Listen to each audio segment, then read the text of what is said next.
Kapenjo moro be wuok kanito mar diul ni jotije te dhi medo sara mag sirikal. An gadieri ni ka ogi kiny to ng'ata manuang'o pesa mar jachulo osuru ei sirikal ka biro bedo nonuang'o msara momedi. Pono ni ma ok otimore odhi timo nang'o? Ok nyalo bedo ponono nikech ka nitie jomodong' to pod wan gi teko mar dhi nyime gi gomo.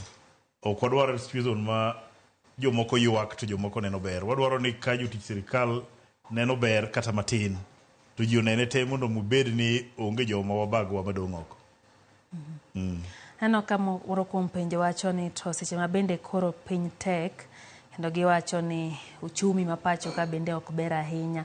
Ma nyiso ni medo osara dhi ulo ni dhi kelo ng'ikruok kuonde moko ni to be ma winjo ka mulo weyo moro amora. Adwa kono ng'ama wacho wachno ni gini wang'iye matut. Onge chieng' ma ibiro wach ni uchumi rach kata uchumi ber ka jatich inyore. Jatich ema kodak maber to uchumi biro bedo maber. An pod I insist ni uchumi mar piny nyalo mabedo distributed ma ji te file ka pesa ni e lwet jatich.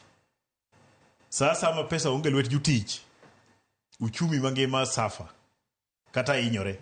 Ng'ama biro golo pesa kuom sirikal mater pesa no nyaka piny mogik kuma japiny nitie miwachono en mana jatich. Ng'ama biro ng'iewo kuom jaduka mane kor gweng' kacha en mana japuonj, en mana assistant chief, en mana subordinate staff matiyo dala kacha gi jok matiyo piny kucho ka. Sama joka onge pesa, onge ja ohala manie kor gweng' kacha mabiro wacho ni en gi pesa. Onge uchumi ma gibiro feel kuma gintie cha. Uchumi bedo maber ka pesa onwang'ore momi jotich manyalo spend tij pesa gi kuom jopiny kada jopiny nwang'o ohandgi kadhi nyime. Mane sama uchumi time maber.